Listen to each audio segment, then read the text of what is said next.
The governing body of Jehovah's Witnesses claims to be appointed by Jesus to be his faithful and discreet slave. This, supposedly, was what Jesus meant by his words appearing at Matthew 24:45 through 47. At Matthew 24:45-47, we read that for the time of the end, Jesus would appoint a faithful and discreet slave or governing body to explain the Bible to his followers and help them to grow in understanding of the truth. However, when we actually read the verses, there are a few words in Garrett Lush's description that do not appear. Who really is the faithful and discreet slave, whom his master appointed over his domestics to give them their food at the proper time? Happy is that slave if his master on coming finds him doing so. Truly I say to you, he will appoint him over all his belongings. As you can see, there are four concepts introduced that Jesus did not say. That the slave would 1. Be appointed in the time of the end. 2. Be a governing body. 3. Explain the Bible. 4. Help his followers to grow in understanding of the truth. Without these concepts, there is simply no way for a modern-day group of men to claim they have been authorized by Jesus to explain the Bible for Christians. Furthermore, since Jesus raised a question, the pronouncement of the slave as faithful would only be made by Jesus at his future, coming after examining how the slave handled his assignment. So who really is the faithful and discreet slave? Is it a small body of religious leaders headquartered in Warwick, New York? In the March 15, 2015 Watchtower, we find this excellent reasoning. A simpler approach to Jesus' illustrations. Jesus Christ was the greatest teacher ever to walk this earth. One of his favorite teaching methods involved the use of illustrations. Illustrations paint vivid word pictures that stimulate the mind and reach the heart. Has our literature also come to explain Jesus' illustrations in a simpler, clearer way over the years? The answer is unmistakably yes. Were we not thrilled to gain a clarified understanding of Jesus' illustrations regarding the leaven, the mustard seed, and the dragnet in the Watchtower of July 15, 2008? We now see clearly that these illustrations apply to God's kingdom and its phenomenal success in gathering true followers of Christ out of this wicked world. What, though, about the more detailed stories or parables that Jesus related? Some, of course, are symbolic and prophetic. Others emphasize practical lessons. But which is which? Through the years, the answer has gradually become clearer. For instance, consider the way we have explained Jesus' parable of the neighborly Samaritan. In 1924, the Watchtower said that the Samaritan pictured Jesus. The road from Jerusalem to Jericho, which ran downhill, pictured mankind's downward course since the rebellion in Eden. The thieves on the road pictured giant corporations and profiteers, and the priest and the Levite typified ecclesiastical systems. Today, our literature uses that illustration to remind all Christians that we must be impartial in rendering aid to those in need, especially in a spiritual sense. Does it not make us happy to see that Jehovah makes his teachings clear to us? The Watchtower, March 15, 2015, page 11, paragraphs 13 and 14. I find it interesting that the article pointed out a mistake in their understanding of Jesus' illustration of the Good Samaritan that was held back in 1924. According to Watchtower teachings, the slave was supposed to have been appointed in 1919 to explain the Bible for Christians. But this shows the explanation given at that time was false and had to be given a clearer, simpler understanding. In any event, should not this simpler approach be applied to the illustration of the faithful and discreet slave as well? Will an examination of this parable show it to be symbolic and prophetic, or will it show that it emphasizes a practical lesson? To help us in answering that question, let us consider a parallel passage found in Luke chapter 12, where the gospel writer relates more detail and context. And the Lord said, Who really is the faithful steward, the discreet one, whom his master will appoint over his body of attendants to keep giving them their measure of food supplies at the proper time? Happy is that slave if his master on coming finds him doing so. I tell you truthfully, he will appoint him over all his belongings. But if ever that slave should say in his heart, "My master delays coming," and starts to beat the male and female servants, and to eat and drink and get drunk, the master of that slave will come on a day that he is not expecting him, and at an hour that he does not know, and he will punish him with the greatest severity, and assign him a part with the unfaithful ones. Then that slave who understood the will of his master, but did not get ready, or do what he asked, will be beaten with many strokes.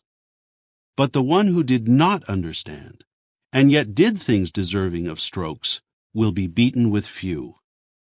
Indeed, everyone to whom much was given, much will be demanded of him, and the one who is put in charge of much will have more than usual demanded of him. Here, instead of the word slave, Jesus uses the word steward. Do any of the four concepts mentioned by Garrett Lush appear here? Is there any indication that the slave would be appointed in the distant future? Does Jesus mention anything about there being only one steward, a person or a small elite body whom he appoints over his followers? Is there anything said here about explaining the Bible or helping others grow in understanding of the truth? Note how Jesus refers to that slave. In verse 47, Jesus refers to that slave who understood the will of his master. At verse 48, Jesus differentiates that slave with the one who did not understand. It should be obvious that one person or one composite steward cannot simultaneously understand and not understand what is expected of him. Hence, by saying these things, it is obvious Jesus is speaking of individuals who have a stewardship. The level of knowledge that an individual steward has, as well as the level of responsibility he has been given, will determine the degree of that person's accountability. However, there is more in the context that can aid in our understanding of this parable. Just prior to this, Jesus had given another parable.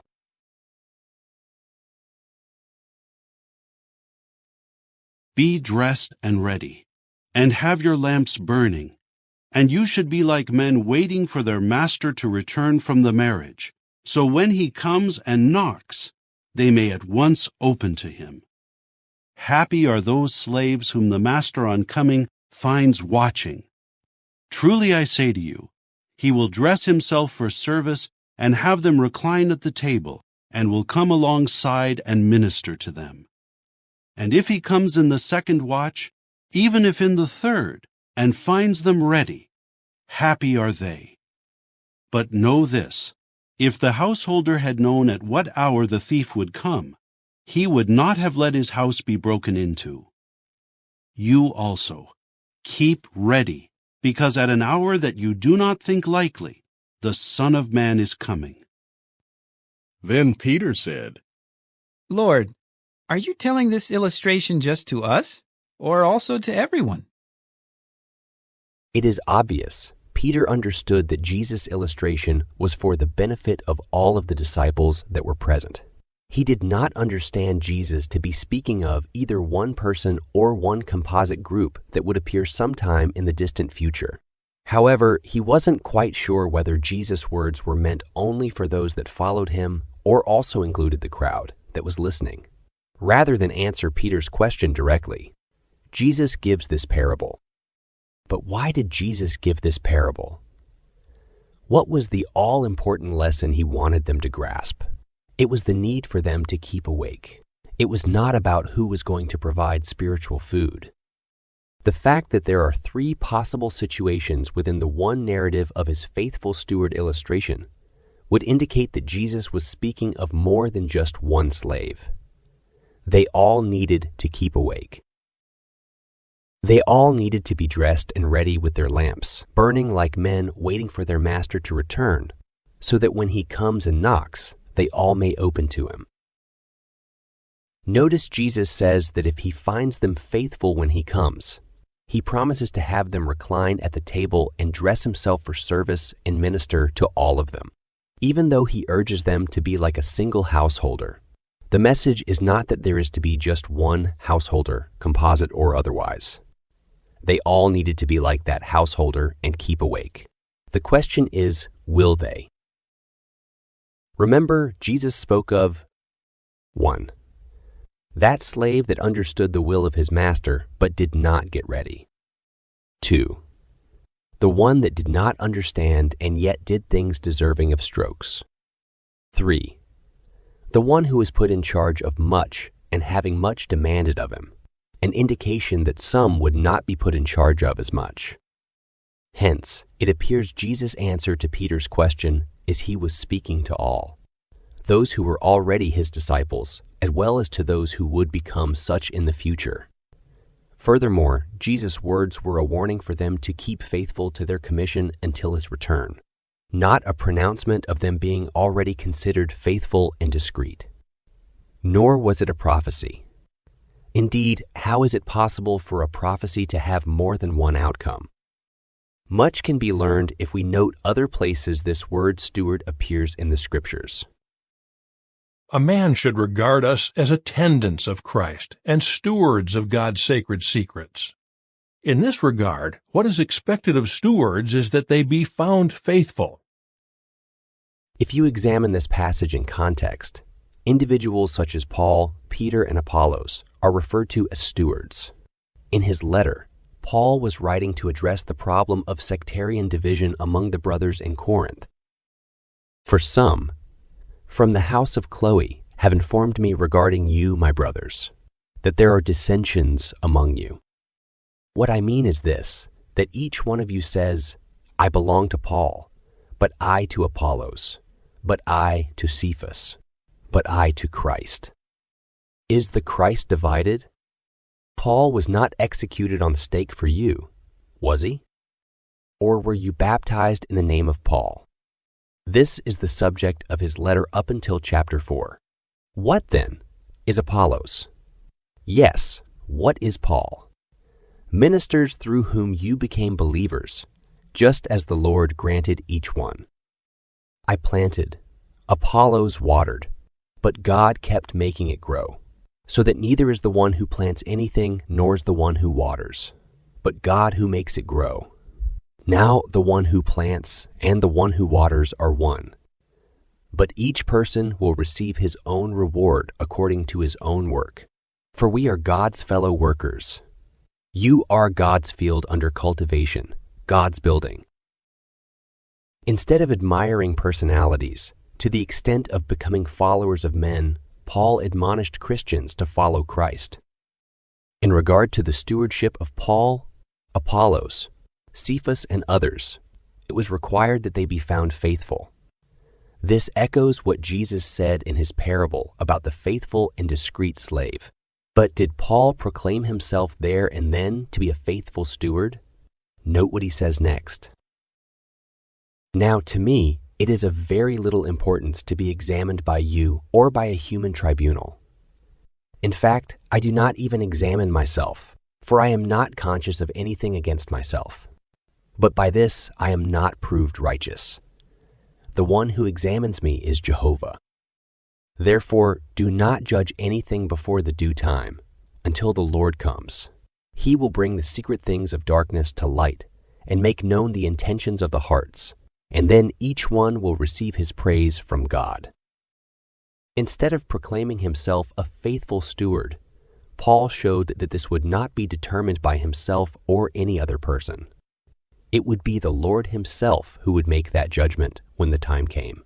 So to personally judge themselves or anyone else as faithful and trustworthy, or to go beyond the things that were written under inspiration of Holy Spirit, would be the height of arrogance. But were only men like Paul and Apollos stewards? Notice Titus 1:7, where it mentions the qualifications for overseers.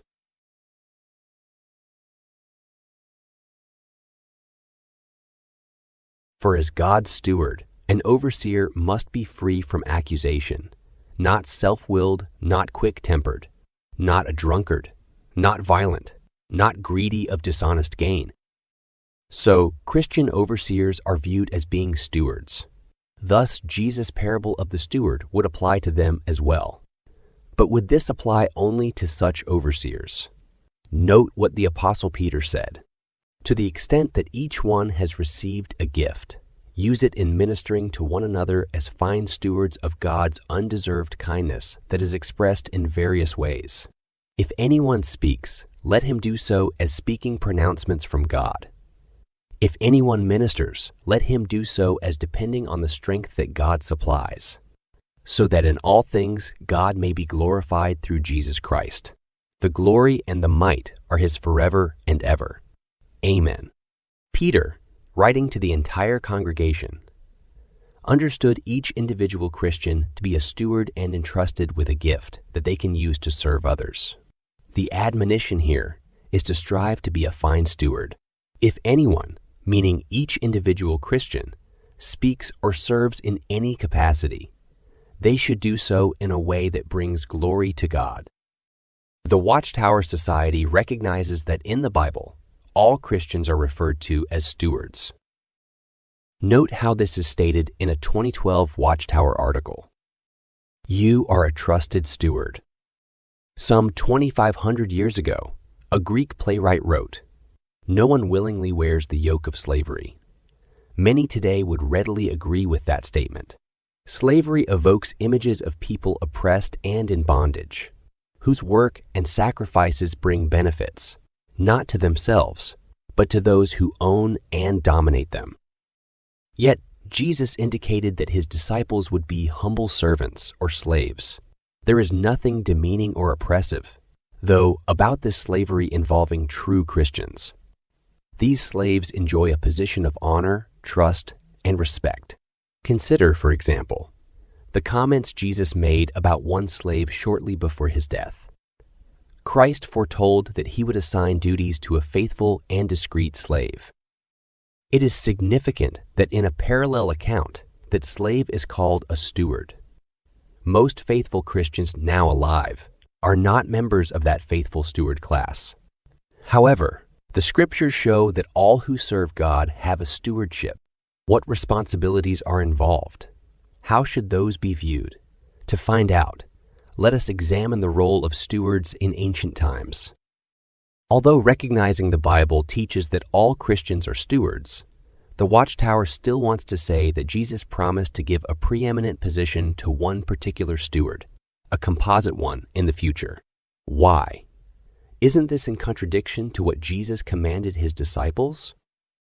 But you, do not you be called Rabbi, for one is your teacher, and all of you are brothers. Moreover, do not call anyone your father on earth, for one is your Father, the heavenly one. Neither be called leaders, for your leader is one, the Christ. But the greatest one among you must be your minister. Whoever exalts himself will be humbled, and whoever humbles himself will be exalted. In the book of Matthew, Jesus follows up the parable of the faithful slave in the 24th chapter with the parable of the wise and foolish virgins in chapter 25. Then, the parable of the talents. Then, the parable of the sheep and the goats. Each of these parables is saying the same thing again and again, but in different ways. Note, in particular, the parable of the talents. Jesus did not entrust everything to a single slave. Rather, he gave each according to his own ability. 5 talents, 2 talents, and 1 talent. When it came time to render accounts, some proved to be faithful over a few things, and were judged good and faithful slaves and appointed over many things. But the one who showed himself to be unfaithful was called a wicked and sluggish slave. Again and again, with back-to-back parables, Jesus is emphasizing and re-emphasizing the same practical lesson. Individual Christians can either be like stewards that prove faithful and discreet, or evil, like virgins who are either discreet or foolish, like slaves that are good and faithful or wicked and sluggish. like sheep, or like goats. It really is that simple. The reason why Jesus feels it is so important to make this point becomes apparent at the conclusion of the series of illustrations. Now, when Jesus had finished saying all these things, he said to his disciples, "You know that 2 days from now the Passover takes place, and the Son of Man will be handed over to be executed on the stake." Jesus would soon be cruelly taken away from them, and they would be on their own, not knowing the day, hour, time, or season of his return would call upon them to maintain watchfulness, faithfulness. So, who really is the faithful and discreet slave? When reading these parables, each individual Christian, rather than presume, should ask themselves, will I prove to be faithful and discreet? I have attempted here to outline, by sticking to the context of Jesus' discussion, the correct understanding of Jesus' parable of the faithful and discreet slave. Does it appear to harmonize with the Scriptures? Or does it seriously contradict the Bible? Please feel free to let me know in the comment section. Why is it important to know this? Does it really matter? When I left the Watchtower organization, I was faced with the question, if the governing body is not the faithful and discreet slave, then who is? I felt it was necessary to go on a search to find which religious group was teaching the truth. In John chapter 8, verse 32, Jesus said, "You will know the truth, and the truth will set you free." Knowing that his illustration about the faithful and discreet slave is simply a warning to all of his disciples to keep awake, frees us from enslavement to men that would attempt to convince us that our salvation depends upon putting our complete trust in them. Some among Jehovah's Witnesses might think saying such a thing reveals pride on my part. How could I possibly claim to know more than the governing body? The Watchtower organization is fond of comparing those that disagree with their teachings to prominent Israelite men that challenged Moses' authority. Note this statement in the July 2024 issue of the Watchtower. At one point in the Israelites' journey to the Promised Land, prominent men challenged Moses and the role that Jehovah had assigned him. They said, "The whole assembly, not just Moses, is holy, all of them, and Jehovah is in their midst." Although it was true that in God's eyes, the whole assembly was holy, Jehovah had chosen Moses to take the lead among his people. By criticizing Moses, the rebels were really criticizing Jehovah. They did not focus on what Jehovah wanted. They focused on what they wanted, more power and recognition. God struck down the leaders of the rebellion as well as thousands more who sympathized with them. Today, we can be sure that Jehovah disapproves of those who disrespect his organizational arrangements. The Watchtower, July 2024, page 11, paragraph 11. But remember, Moses was an inspired prophet. It was not he, but God, that miraculously demonstrated that he was authorized to lead the nation. And later, it was God that struck down those that rebelled. What assurance do we have from God that he disapproves of those that are not obedient to the governing body of Jehovah's Witnesses?